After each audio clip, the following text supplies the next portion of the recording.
என்கிட்ட பார்த்தீங்கன்னா I have a strategy. இப்போ என்கிட்ட ஒரு ஸ்ட்ராட்டஜி இருக்குது, ஓகேங்களா? ஸோ அது மூலமாக பார்த்தீங்கன்னா zero spend, so 10x results within 90 days.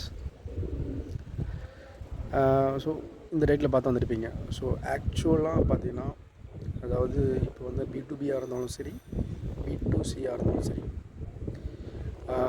So அதாவது ஆல்ரெடி இந்த பிஸ்னஸ் க்ரியேட் பண்ணாமல், அதாவது என்ன சொல்லணும்னா ஃப்ரம் த ஸ்க்ராட்சில் இல்லாமல் இருந்துச்சு அப்படின்னா, ஸோ அதுக்கு வந்து ஜீரோ ஸ்பெண்ட் பண்ணி 10x ரிசல்ட்ஸ் வந்து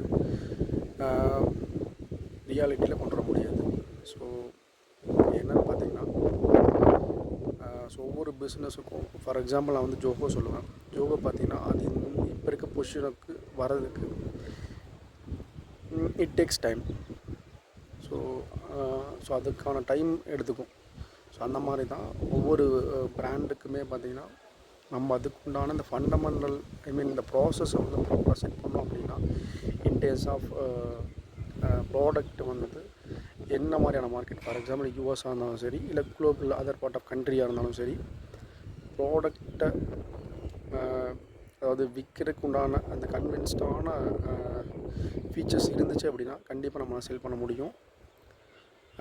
ஈவன் நம்ம கூகுள் ஆடும் சரி, லிங்க்டின்லேயும் நம்ம இது பண்ணி நம்ம புஷ் பண்ணி கொண்டு வரலாம். ஸோ இங்கே ப்ராடக்ட் பெட்டராக இருந்தால் மட்டும்தான் நம்ம இந்த ஸ்ட்ராட்டஜியில் ஒர்க் அவுட் ஆகும். பட் அதுக்குன்னு ஒரு ப்ராசஸ் இருக்குது. ஸோ எதுவுமே ஈஸியாக வராது. ஸோ அப்படிங்கிற ஒரு ரியாலிட்டி தான் இன்னும் எல்லா இதுலேயும் இருக்குது. ஸோ சில கம்பெனிஸ் வந்து புஷ் பண்ணுவாங்க குயிக்காக ரிசல்ட்ஸ் வேணும் அப்படின்னு. பட் அந்த ரியாலிட்டியும் இருக்குது. ஸோ நம்ம அந்த ஃபண்டமெண்டலாக ஒர்க் பண்ணி எல்லாத்தையும் கரெக்ட் பண்ணால் மட்டும்தான் ரிசல்ட்ஸ் எடுக்க முடியும். ஸோ அதுக்கு உண்டான விஷயங்களை பண்ணணும். தேங்க்யூ. ஸோ நீங்கள் இந்த மாதிரியான விஷயங்களை ஃபேஸ் பண்ணியிருந்தீங்க அப்படின்னா, ஆஸ் எ டிஜிட்டல் மார்க்கெட்டராக நீங்கள் கமெண்ட் ஷேர் பண்ணுங்கள். ஸோ நம்ம என்னென்னா சேர்ந்து நம்ம லேர்ன் பண்ணலாம்.